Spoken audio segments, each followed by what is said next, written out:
जय हिंद दोस्तों, मैं स्वागत करता हूं आपके अपने YouTube channel dB study point पर, जहां पर हम आज प्रश्नावली 1F के बारे में पढ़ेंगे। 1E का लेक्चर आप नहीं देखे हैं तो उसको जाकर पहले देख लीजिए, प्लेलिस्ट बनी हुई है। यहां पर देखेंगे बहुविकल्पीय प्रश्न है। प्रत्येक प्रश्न के 4 उत्तर दिए गए हैं, सही उत्तर छांटिए। इसमें प्रत्येक प्रश्न मतलब हर एक प्रश्न यहाँ पर डिफाइन किया गया है और उसके बाद हर एक प्रश्न के 4 विकल्प हैं और कोई एक विकल्प इसमें से सही है उसको आपको टिक करना है और अपनी उत्तर पुस्तिका में लिखना है। पहला क्वेश्चन है, धन पूर्णांक 6a+5 से ठीक पहले आने वाला धन पूर्णांक होगा। तो यहाँ पर आपको ऑप्शन में दे दिया है इससे पहले, ठीक पहले का मतलब क्या चीज, यहाँ पर 6a यहाँ पर कांस्टेंट रहेगा, पहले आगे पीछे कौन होगा, इसमें सिर्फ 5 होगा। तो 5 से पहले अगर देखेंगे दोस्तों तो 5 से पहले हमारा 4 आता है, अर्थात जहां पर 6a+4 होगा वही ऑप्शन हमारा सही होगा। यहाँ पर देखेंगे 5a+4 है तो ये ऑप्शन नहीं सही होगा। यहाँ पर 6a+4 है अर्थात 5 से पहले 4 आता है तो हम 6a तो बदलेगा नहीं, तो 6a+4 ये ऑप्शन सही हो जाएगा। तो अपनी पुस्तिका में लिख देंगे 6a+4। दूसरा क्वेश्चन देखेंगे दोस्तों, अपरिमेय संख्या है। इसमें आपको 4 विकल्प है, चारों में से आपको कोई एक अपरिमेय संख्या उसको लिखना है।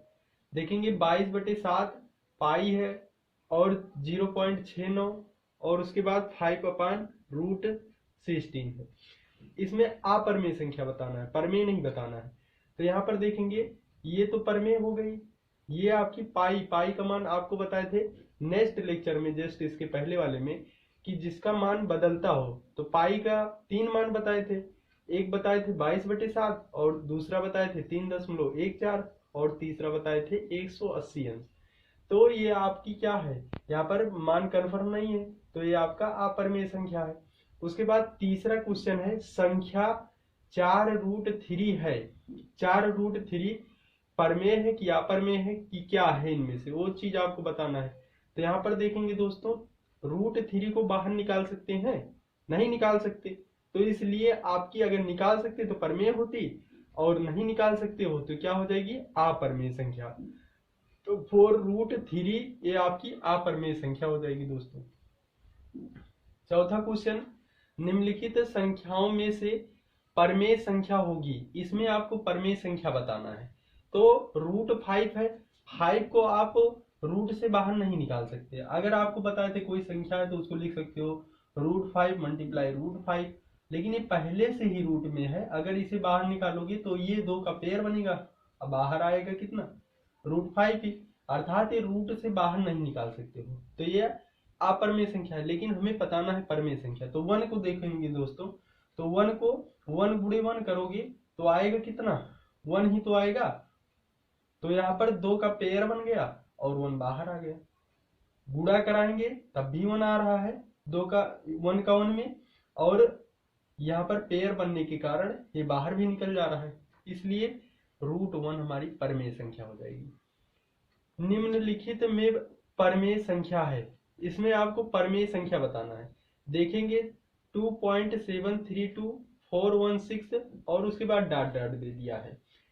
तो यहाँ पर दोस्तों अंक आपका चेंज होता जा रहा है, आगे अंक जाएंगे तो और चेंज हो जाएगा, और यहाँ पर जो दशमलव प्रसार है वो कैसा है, आवृत्ति तो नहीं है, ये क्या होता जा रहा है, अंक भी चेंज हो रहा है। अगर यही अंक आता तो परमेय संख्या होती, लेकिन ये अंक अलग आ रहे हैं तो ये परमेय संख्या नहीं हो सकती।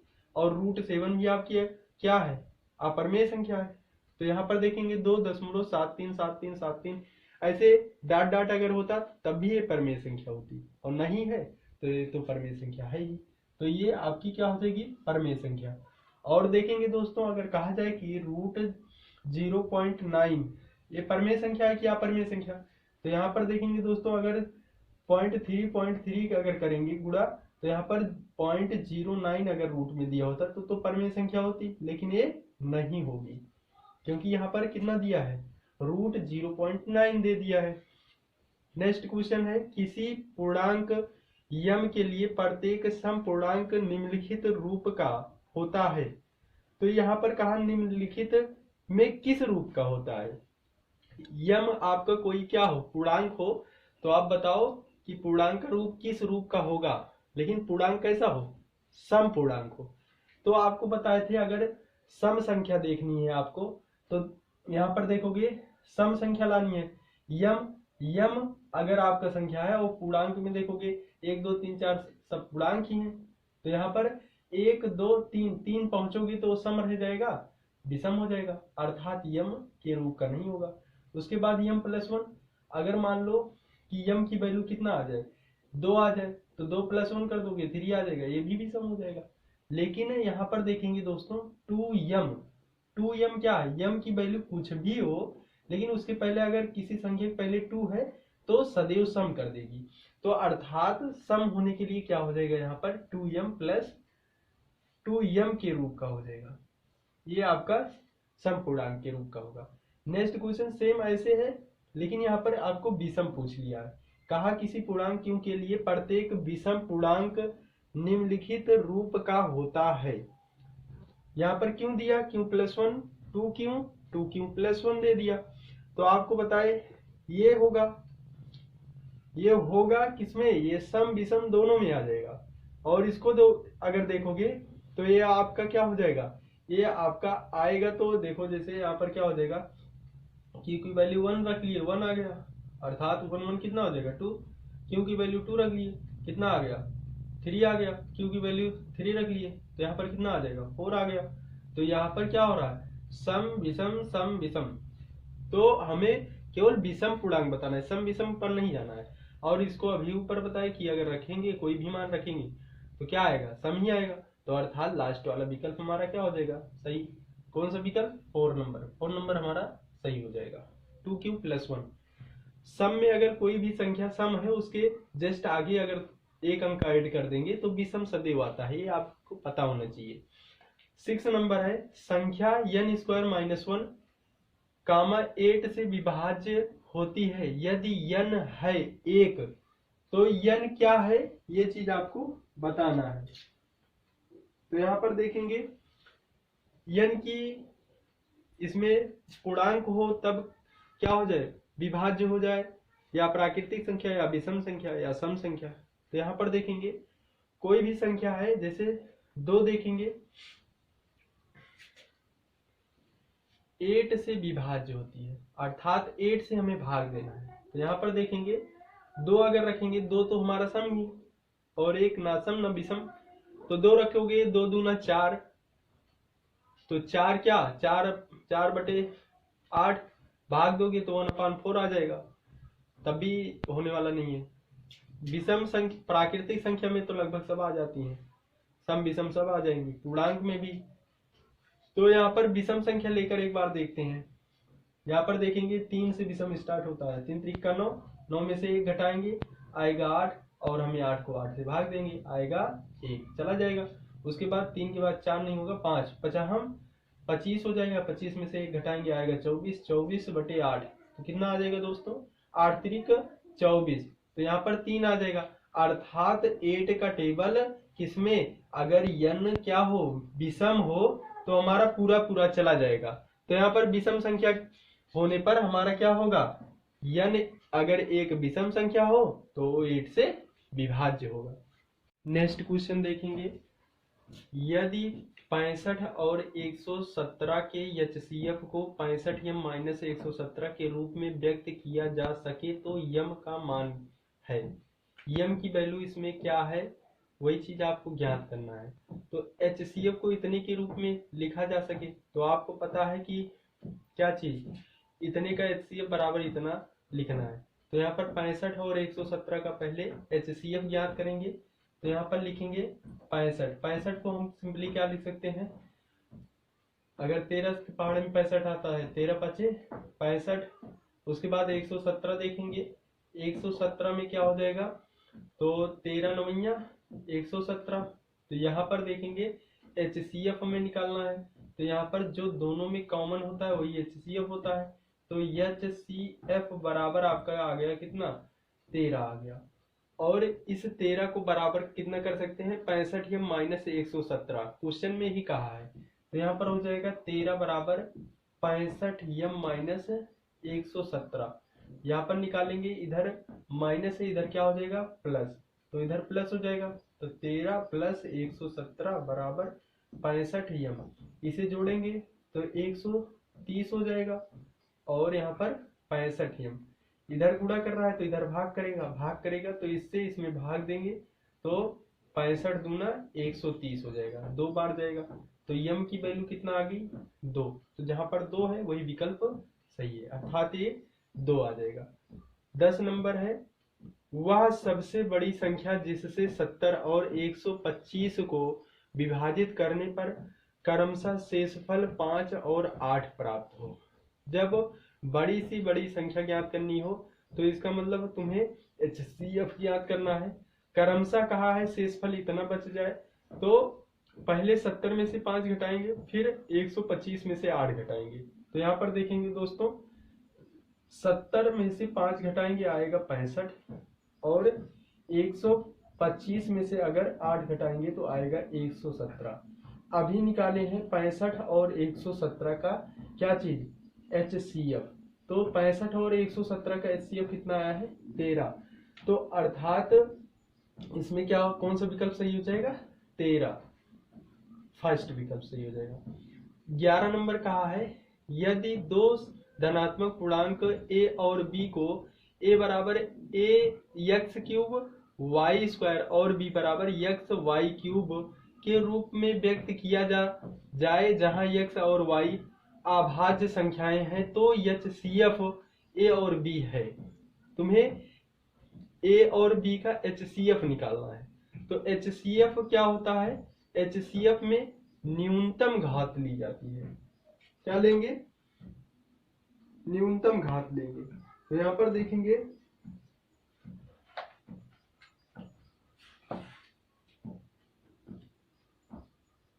a बराबर दिया है x क्यूब y स्क्वायर और b बराबर दिया है x y क्यूब।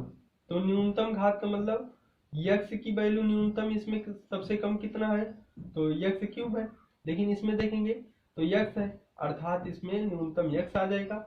और इसमें y में न्यूनतम देखेंगे तो 3 है, 3 से छोटा 2 है, तो यहाँ पर y स्क्वायर आ जाएगा।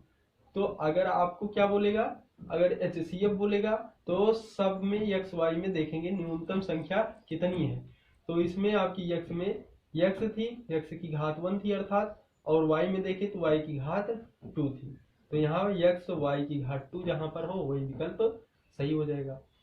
और नेक्स्ट वाले क्वेश्चन में कहा है, यदि दो धनात्मक पूर्णांक p और q को p बराबर ab स्क्वायर और q बराबर a क्यूब b के रूप में व्यक्त किया जा सकता है जहां a और b अभाज्य संख्याएं हैं, तो LCM p कामा q है।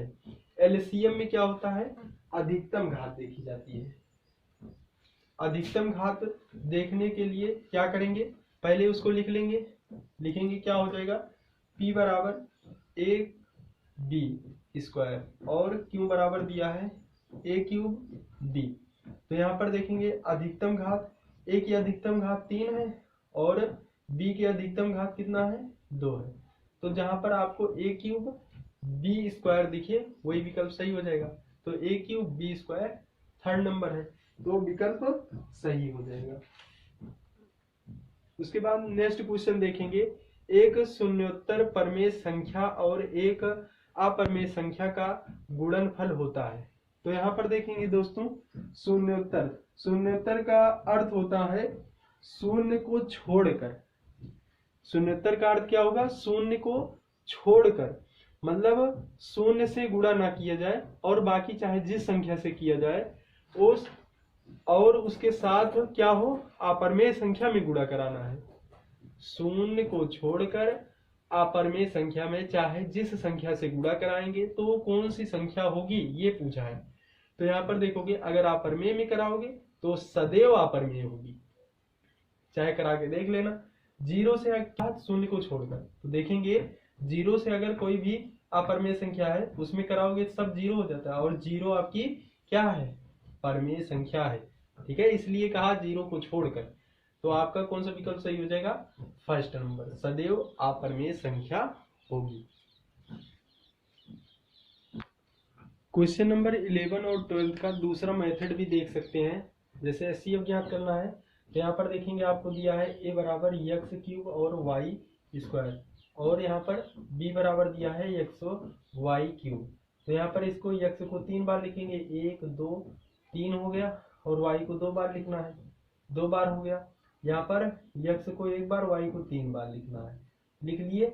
यहाँ पर मिलाएंगे तो x 1 बार मिला और y 1 बार मिला और 1 बार ही, तो अर्थात जितनी बार मिले x हो गया, y 1 2 बार मिला, 2 घात हो गई।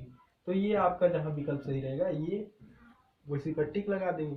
तो इससे चाहे लगाओ चाहे उससे, ऐसे सेकंड वाला भी इसी विधि से देख लो एक बार। p बराबर कितना है, ए बी स्क्वायर, और q बराबर है ए क्यूब b है, तो इसको a गुणे b करेंगे, और इसको लिखेंगे a गुणे a और गुणे b।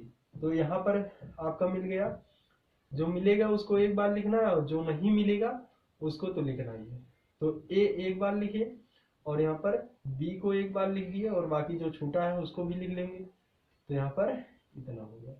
तो 2 बार b है तो b स्क्वायर हो गया, और 3 बार a है तो a क्यूब हो गया। तो जो विकल्प आपका होगा वही सही हो जाएगा, a क्यूब b स्क्वायर।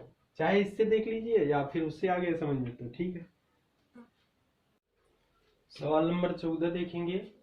1 से 10 तक की संख्याओं दोनों सम्मिलित है, दोनों का मतलब सम विषम दोनों सम्मिलित हो, में से सभी संख्याओं से विभाज्य न्यूनतम संख्या है।